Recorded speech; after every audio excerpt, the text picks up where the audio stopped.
Direct Connection is made by MPT to serve all of our diverse communities and is made possible by the generous support of our members. Thank you.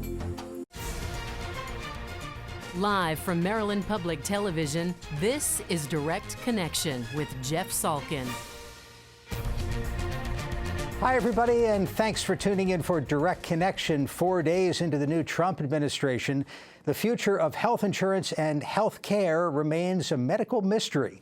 The president has issued an executive order. What does it mean, and what is likely to change with your coverage? Joining us tonight, two experts on the health care system, Jay Hancock of Kaiser Health News and Jonathan Weiner, professor of health policy and management at the Johns Hopkins Bloomberg School of Public Health. Gentlemen, good to see you. Thanks for coming by. Seems like we just did this.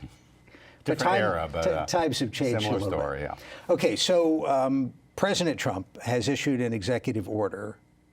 What does it do? It essentially, it looks like his first step at fulfilling his campaign promise, which was to revoke, repeal, and replace Obamacare. He's essentially instructing the Department of Health and Human Services, which oversees the Affordable Care Act, to do what they can do, to do all they can do to reduce any burden on U.S. citizens, taxpayers, or employers. And it's essentially cosmetic. The agency already had this ability to do it, but he signed it. There was a picture of him at his desk signing it, and it looked like something got done. The big question is, what actually will the agency do? And they can do a lot, and we should talk about that. I think he did it on the way to inauguration ball, right? So he had to do it right away, so he could say he did it. There are some hints there, no surprises, those of us that monitor these things. And he basically says to his people in the executive branch, you know, I don't like this, I don't like that. Let's get started before Congress takes any action. Now, there was a headline in a big famous newspaper that said, with executive order, Trump tosses a bomb into fragile health insurance markets. Well, I think we had a few bombs there. This maybe was a grenade. Or maybe a grenade. I don't think there's any surprises, but one thing that's critical is that very rapidly they have to send some signals as to what they have in mind, because otherwise the insurance companies aren't going to be hanging around much longer in the exchanges, I believe.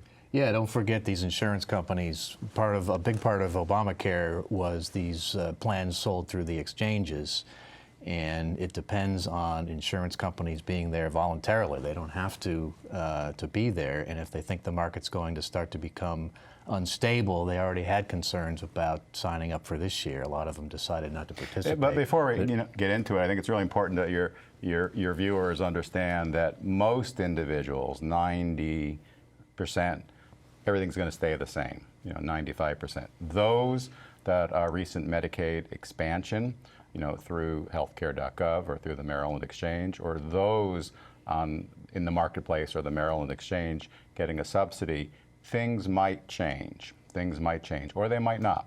But for most individuals on Medicare, for people that get insurance through their employer, and that's what, 80% of Americans, there's not likely to be major changes. But the Affordable Care Act was about more than the exchanges, the Medicaid expansion. I mean, it was like 1,800 pages or something. But not a lot more. I mean, yes, a lot of those things are important. I mean, I heard today driving in about black lung disease being in there. I didn't even know that. I mean, it was so many pages. So yes, there will be a lot of people impacted. The biggest is, and we have to underscore again and again, never in the history of this country have we had so many people covered with insurance. We've joined the rest of the developed world. I think we went from about 17, 18% uninsured to only about 9% uninsured.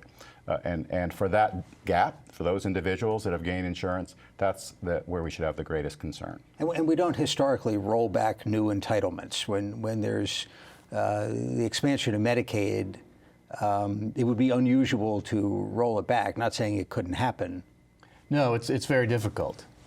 Social programs are hard to undo once they're in place, and what looks like is going to happen to Medicaid, which of course is the health care program for low-income folks. Traditionally, it only covered pregnant women, children, depending on the state. Obamacare expanded it to pretty much all low-income adults. The Supreme Court gave governors, states the option of whether to take it or not. A lot of Republicans resisted, but you're already hearing talk of some states that didn't take and the Penn Medicaid did. expansion. It's very important to understand that Pence was one of the.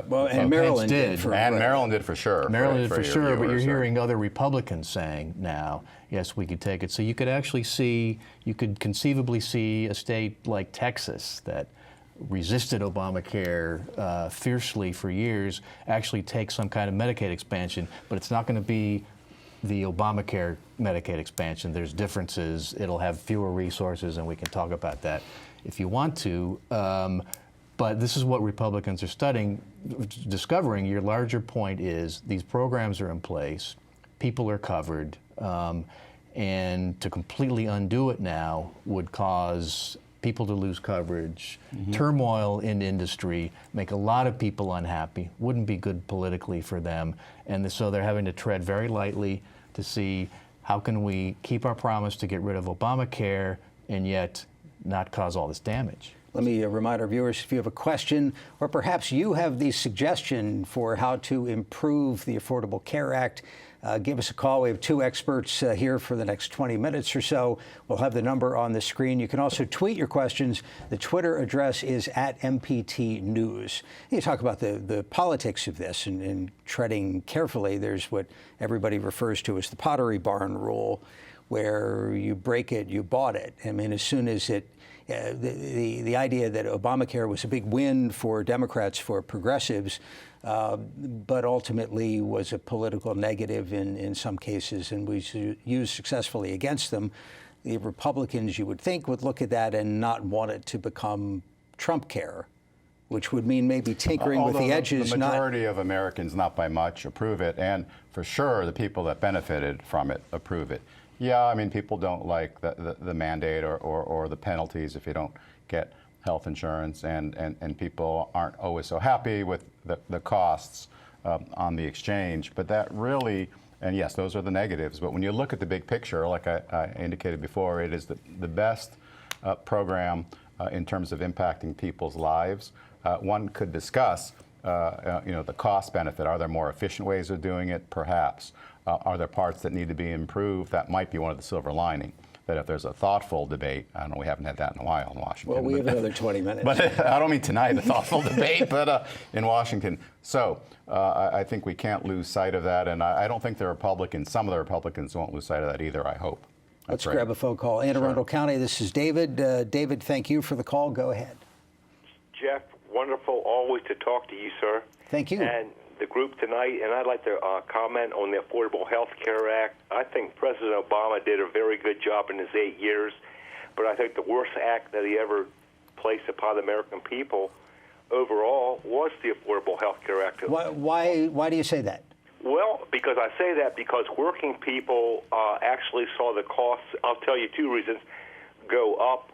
I work at a company, I work in Virginia, live in Maryland, and part of the allure of working there was the affordable health care that they had. And it's a very excellent plan, sort of like the government, all right? But what happened, I'm going to tell you exactly what happened. In just a second. When the Affordable Health Care Act went on, our costs went up. And I believe that people need that as far as the Health Care Act. Pre-existing conditions, people that can't help themselves, yes. But the people that are 25 years old are not going to subscribe to that. They are going to pay the penalty what the federal government imposes on them. David, great call. You've hit on a bunch of key points, but let the experts. First of all, healthcare costs have gone up, and up forever. Actually, before President Obama, well before President Obama. In fact, the healthcare costs in general have been moderated and haven't been as low as they have been for a while. It is true that certain policies have gone up, in part because the coverage is so much better. It was easier to get a cheaper coverage, and also your caller mentioned pre-existing conditions. Previously, you have cancer or a heart attack, you're out of luck. Today, you're not. You can get coverage. That means people that have greater need are now in the mix. So in general, 10, 20, 30% of the people probably have had challenges or maybe worse off after Obamacare, but 70% are better off. So it's a balance. Let's grab another phone call. Washington County, this is Christine. There you are. Thank you for the call. Go ahead. Thank you. It's my understanding that the Affordable Care Act has been in place for 6 years now. If it weren't being used just to put down Barack Obama and rebel against his policies, it seems like to me that the Congress has had 6 years to look at the plan, come up with an alternative, do the nitty-gritty of communicating, discipline, research, communicating, collaborating, and yet now it doesn't look like there is anything except railing against. You're saying it's the dog that finally caught up with the car it was chasing and now doesn't know what to do. Yes. All right. Thank you very much for the good phone calls. Yeah, well, she's absolutely right. Republicans have been complaining for they voted the to Affordable repeal Care Act. Act. What, how many times? 110 times? Many times, but never had a replacement. And it's now put up or shut up time, and we're seeing some real struggles with it. Let's explain the mandate for a second. So the idea that you can, if you unfortunately were to develop some condition, not have insurance, so you can go get insurance that covers that condition. It's a little like waiting until you have the car accident to go buy. So it's insurance companies open enrollment period, which is now actually. But once a year, and Correct, we should talk about that. It's now.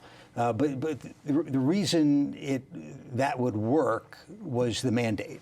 Right. So not just sick people come on, knock on the door. It's like, buying fire insurance when your house is starting to smolder. Everybody should be covered, and this is the approach to do, with a commercial-based system. It's also important to remind your viewers that basically what President Obama put in place was a moderate Republican proposal from 10 years ago. It was Romney Care. It was Romney Care. It was George Bush 1's proposal. So he did this because he thought the moderate Republicans would come on board, which they didn't. They moved further and further away. All right, let's take one more call, and then we'll get some ideas for how it could be improved, if anybody's listening. Paulette, Washington County, thank you for the phone call. Go ahead. My question would be, is if indeed this Obamacare is replaced, would you be able to use it? Because we found, I have a son who is 26. He makes $15,000 a year gross. And he had to get covered so he didn't pay the penalty. And he was never able to use it because he had to pay out of pocket something like $5,000 or $6,000. So Paulette, he didn't have to, the insurance, he probably got a subsidy on the insurance, but when he went to use it, he had this enormous deductible. He did not, he was lucky in the fact that he did not have to pay for the coverage, but he was not able to use the coverage. Yeah. It's fine to say that you're covered, except you can't use it. Great phone call. Because you don't have the out-of-pocket money. Paulette. So if this is replaced with a new plan, will these people, like my son, be able to use it? Paulette, so glad you called. Thank you very much, and good luck to your son. So, I mean, there's a difference between having health insurance and having health care. Her son had health insurance.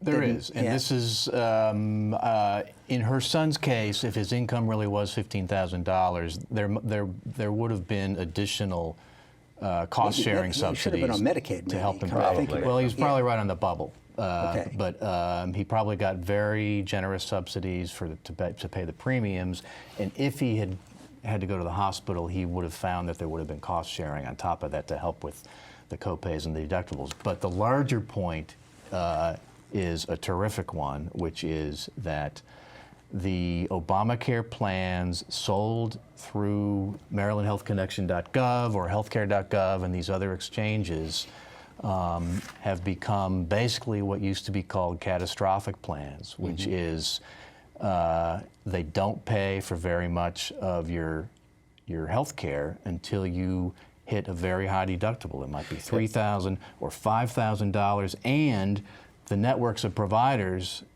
in which your plan will work have gotten very, very narrow. Your choice of doctors is small, the choice of hospitals is small. If you go out of state, you risk being out of network, in which case all kinds of bad things can happen.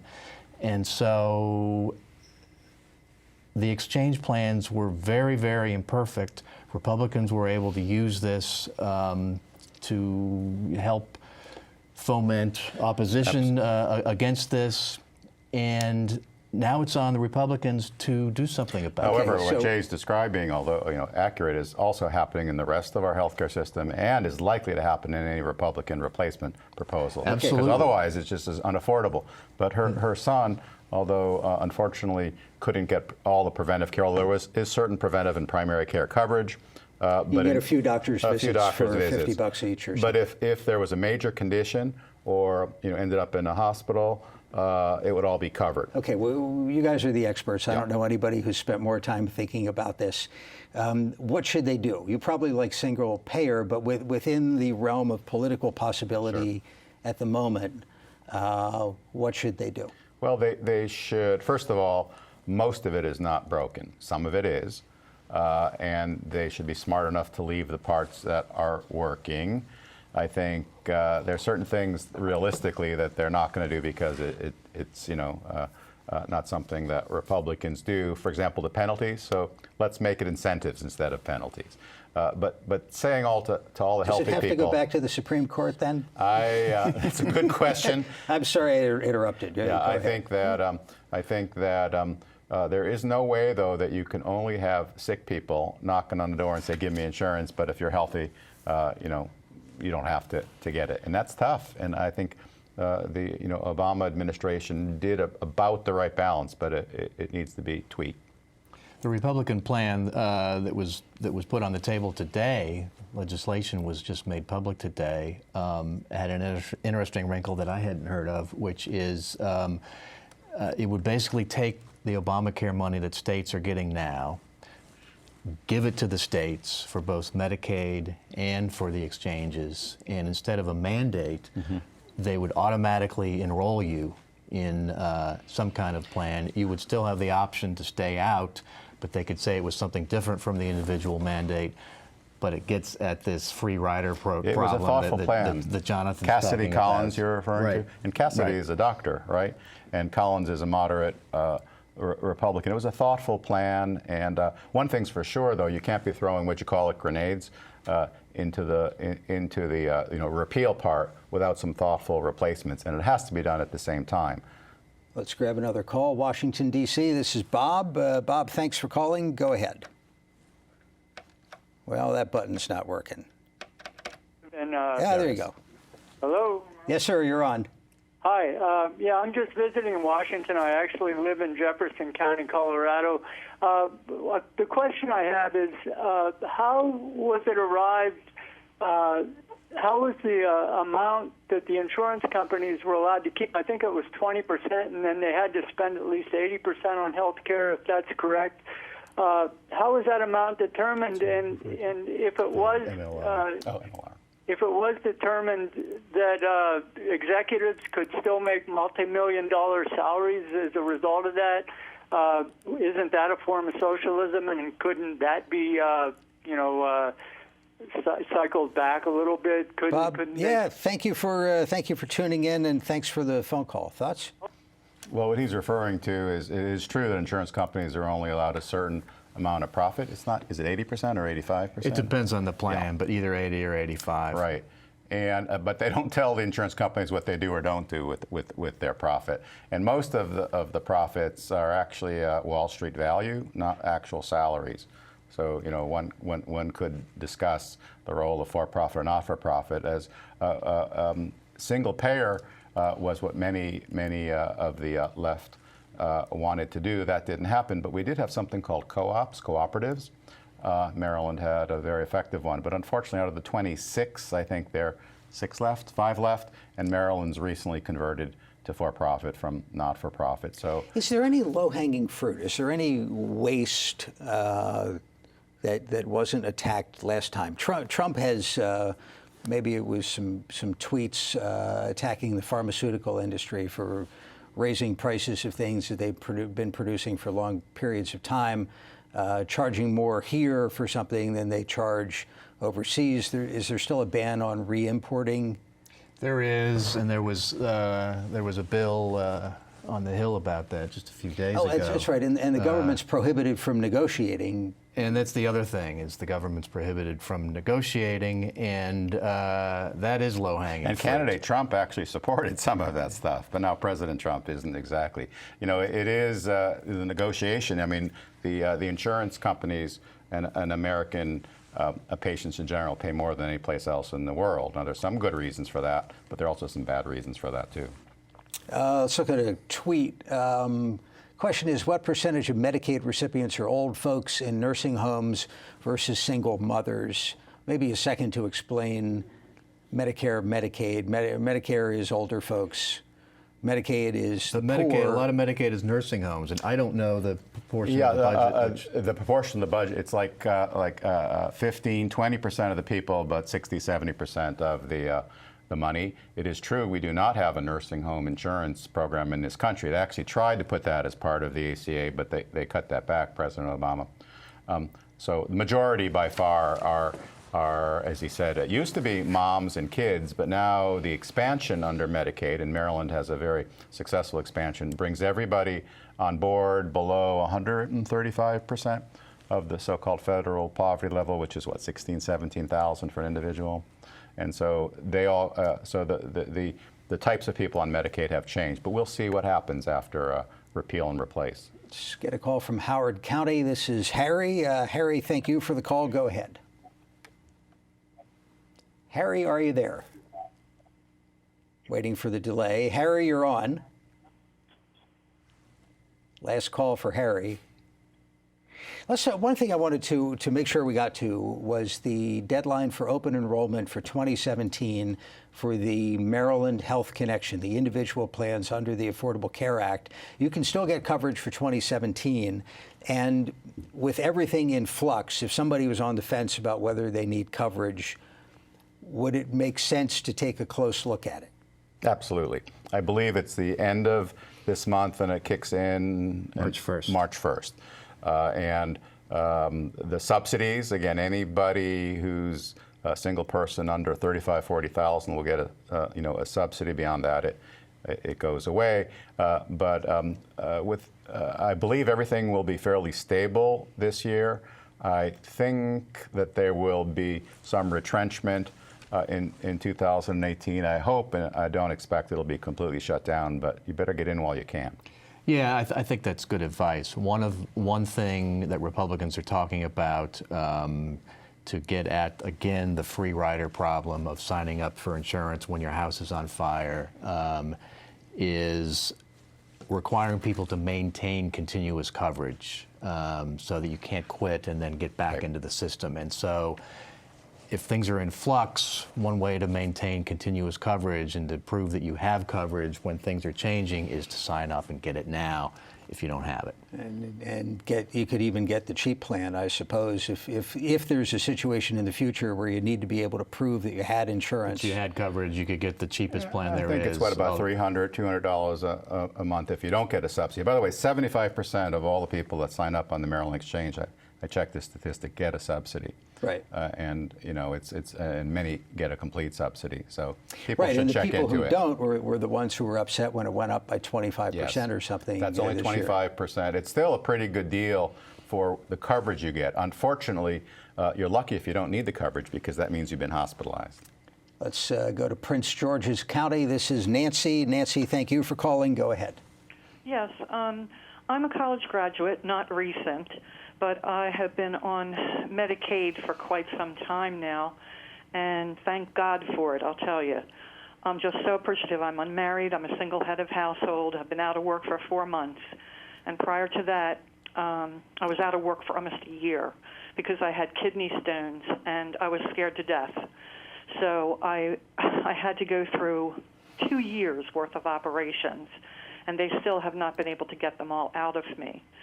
But I just thank God that I have the Medicaid. And I guess my question would be, what are they going to replace this with if they repeal it? Because, you know, I'm not out of work because of something that I can do anything about, really. It's just a bad market right now, and I've been applying every single week. Nancy, I'm short on time, but I want to thank you for calling. Wish you good luck with insurance and the kidney stones, and let's get you a quick answer. Well, Medicaid's not going away. The expansion of Medicaid is likely, by the way, they hired the new head of the Medicare and Medicaid program, CMS, which is right here in Maryland, is the person who designed the Medicaid program for Governor Pence. And it's likely that they're going to push it back to the states. My guess is with less money than they're getting now. That's the way Absolutely. it's done. So some of it will be made up through efficiency. I expect and fear that there may be some trimming of coverage for some people. I just have a few seconds to go, Yep. say goodnight and thank both of you for being here. And folks can look for Jay's work at Kaiser Health News. Thank you again. Thank you for tuning in for Direct Connection. We're back Thursday with Your Money in Business. Have a good night.